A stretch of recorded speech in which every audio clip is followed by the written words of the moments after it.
like to ask you, how was the religious freedom before Chavez and after Chavez in Venezuela? Because that's important to me. Yes, Venezuela is mostly, by far, even back then, more than now, a Catholic country. There are other religions, but Catholicism is probably 95% back then. Once the socialism, the new socialism started, and the simple violation of rights started, the churches started to pronounce against the government. Well, that was allowed before, but not anymore. Somehow it started to be a big problem. And the indoctrination already started. So young people that was drawn into the socialism led to believe that this is the way it needs to be, essentially started disbelieving in our Catholic Church over there. And that's how it started, to start new religions that were more pro-socialism and pro-communism. I mean, witchery. Witchcraft. Yeah, witchcraft. It's a big religion over there now. Used to be seen kind of almost a joke. Yeah. Now it's a very strong religion over there, and it supports, they actually pray to Chavez, Yeah. believe it or not. Well, that was the same thing in Czechoslovakia. We had an organization, when I was growing up in the 60s, we actually had the Boy Scouts. And we had a very good leader. And we would go to the woods, and he would taught us how to start, make the campfire, and a lot of good things. Well, 1968, when Russians took over, they changed it and they went to Russian Pioneers, communist organization, wearing a red scarf and saluting the communism, and we are the new generation, we're gonna take over the world. And even at that age, I was like, well, this doesn't sound right. And exactly what you're saying is they make their own new religion. They make you to pray to the leaders, and they would have parades worshiping leaders of the Communist Party who were drunks, womanizers, and worst kind of human beings, same like with the Chavez and his gang. The indoctrination is so massive that even when they're starving, they are being told that they're starving because an economic war that U.S. have created amongst them, which is not true. They're just mismanaging the country and stealing everything they can. And people starving and still looks up to them. Yeah, it's not the government fault, it's the economic war that U.S. planted on us. It's not real. Well, But they're so brainwashed, because that's the way they grew up, that they just can't come out of that idea. well, the same thing was about Czechs. As I said, they were very economically developed. Their machinery and production was great. After 20 years of communism, they couldn't make hardly anything. Because they took, first of all, brains left, engineers left, doctors left, people who were skilled labor left. But see, skilled labor is the backbone of the country. You have to have a professional people who know what they're doing and they produce things. Every country is going to have a poor, and Venezuela, even when they were doing the best, had the poor people. We have a poor people. We always going to have poor people. Jesus told us, poor will always be with you. But we don't encourage people to be poor. I almost say that most people kind of choose to be poor because they're poor choices and everything else. And but these people are so easily swayed with this lie of socialism. Was it pretty much the same? Exactly the same. It's exactly the same. In fact, they encourage that brain drain they encourage it. If you don't like the government, just leave. That was about 15 years ago. Yep. People are like, well, I don't want to live, but I guess I have to. So, and it's like you say, it came in waves. First ones, like in my case, we saw it coming, and it started getting bad, but I said, I can't take this. You know, we just can't. And seeing people seeking for their own destruction, I just couldn't live there. Well, and see, this is again similar thing. I left in 1985 when Gorbachev got to power. When Gorbachev got to power, he was 50 years old. And I'm like, okay, Russians leaders don't quit, they die in the office. Chavez never quit, Castro never quit. Gorbachev is going to be there for another 30 years, and that's going to put me close to 60 years old. And I'm like, no, I want something better. And you really don't think about all these consequences because you can. If people would be thinking about consequences, our country would never be settled, if you think about it. You know, these people in Europe, on the beginning, they got on the boats, they land up in New York, and what next? But you know what? They didn't cry, they went to work. Remember Young Men Go West? See, that's kind of the natural thing for people who are entrepreneurs, who are knowledgeable, educated. We can do better. But when you see, like I saw with Gorbachev, you saw, there's no way I can do better under this form of government. And you know, I also wanna ask you, you know, for about 10 years, the socialism kind of worked. Can you explain us why? Because it's the same thing what I just said. I mean, there's always a baseline, and you can use your baseline for a while. Just put it simple in your own household. You know, well, I'm going to start working today. I'm just going to get my salary, and I'm going to sell a couple little stuff, and I'm just, you know, I'm going to give my kids TV for free and that, and I'm going to head to a restaurant every Friday. But that's nice. You're not going to work, right? You're just going to enjoy life. That's not going to last. You need to earn things. You need to make production. You need to progress. You need to work. So it's essentially the same thing in the country. So mediocrity is the mode. You establish that as the norm. Okay, so well, why would I have to go to education? Why would I have to get so many years? Why do I have to work so many hours a day? I just work few and live comfortable. But eventually, that level of comfort goes, that standard goes lower and lower and lower until the moment that it crashes. And that takes about 5 to 15 years. Amen.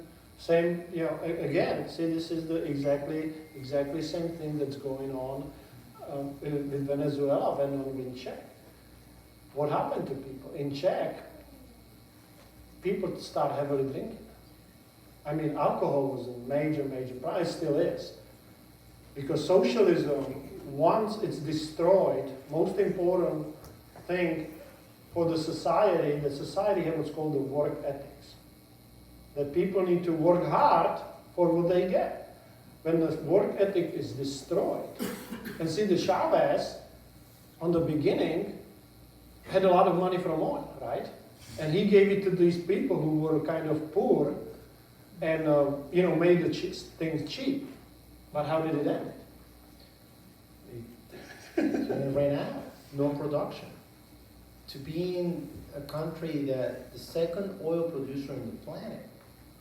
And when I was growing up, the barrel of oil, so you have an idea, so you can picture it, it was $6 a barrel. And within a couple of years, when Chavez got into power, or how the world economics changed, it went to $100 a barrel. Imagine they raised your salary 100 times. 100 times. And in the course of 10 years, you have nothing with that. Nothing at all.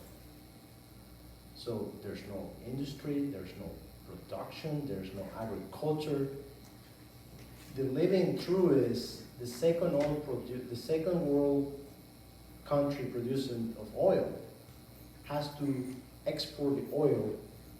Somebody have to make the gas, and then we get the gas oil. Isn't that insane? That's insane. When I was growing up, the oil company, one of the branches was Citgo. Yeah. It's top of the world. Yeah, Citgo supplied oil to the east coast of the United States. A lot of these stations you can see, they are like the orange and white color, I think was a Citgo. Some station never took the colors down, they just put the Circle K or Phillips 66, whoever owns it, you know, but All those engineers disappeared. disappeared, yeah. It was people placed by the government, and they made that big oil company a government-owned company. Yes. And there was no motivation. They just put people they can manipulate, and whatever money was coming in, it was in their pool. Who were promoted to the leadership position? Was it the same as in Czech? Absolutely. Were people without knowledge? They were communist operatives who had no idea about industry. Puppets. They were puppets to the government. See, when I grew up, I actually started working in the industry like Union Electric. I was engineer on a high tension power station that we changed from 400,000 volts to 110,000 volts. And I took care of the all the measurements and remote control and stuff like that. But I had a boss who knew nothing about it, but he was a good communist. You know, and basically they told me, we don't care what you do, but this thing's gonna run. And if it was some communist anniversary and our system would went down, it would roll. You know, I honestly was never hungry in my life. I live in a small town, we had a garden, my mom always canned. We always had food. I can't say that I was ever hungry in my life. But that's not the truth in Venezuela, right? Not anymore. People is starving. Before Chavez, was there a problem with the food in Venezuela? There was poverty. Poverty, yes. And to think that things could not get worse when you're down, it was the wrong way to think it. So when they voted out socialism, or they voted for socialism, the idea was not to bring people better, but to bring anybody else to that level. Yes. So middle class disappeared, and higher classes went away, and everybody became just so. Except few communist. Well, all that money had to go somewhere. Yeah. Oh, they stole it. So the level of corruption is ungodly. Yeah. I mean, this is the wealthiest people on the planet, and it's just a few caps of the government. Yeah. And they stole everything. Everything. Okay. Well, I guess you kind of get idea what socialism is, and if you think, I never thought that would happen. When I left, I said, well, I hope the world will learn and not to fall for it. But since mid-80s, how many countries fell for the socialism? Europe is pitiful, with their socialist policy. Europe once greatest bastion of art, culture, development is socialist wasteland. South America. Every country in South America, Chile was doing pretty good. They did very well, actually. Argentina is as corrupt as anybody down there. Maybe not as Venezuela. Brazil could be so wealthy.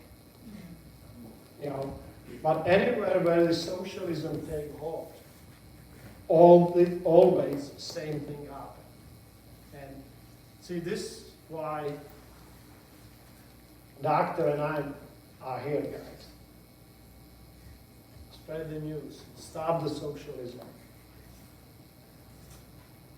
we need to pray to God, because God has ultimate choice, not a choice. He will not be mocked. He will not be denied. God will always rule. But I tell you what, we the people have a duty to stand up and shout the truth. And I'm thankful that what you're doing, what AJ is doing, this is a small thing, but the small things do add up.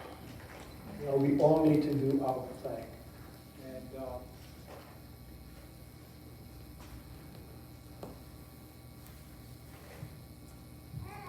what are we gonna do now is we're gonna end. I'm gonna ask Charlie to come here to lead us in a closing prayer. When we leave, we're gonna sing the song together, Onward Christian Soldiers.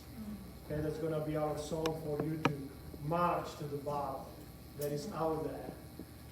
But I wanna have AJ, if you wanna sit somewhere, please. We don't do offerings here. We don't even have a collections place, okay? We believe in the free will offering.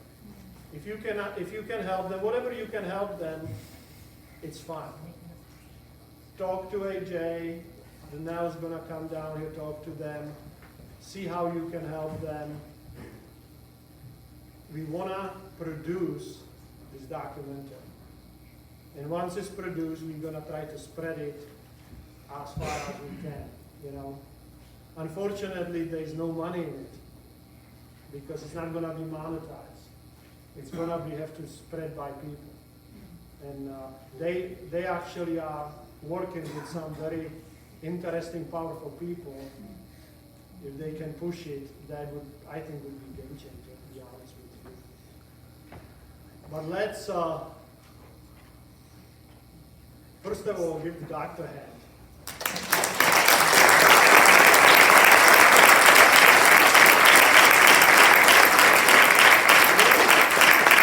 He's a great man for doing this.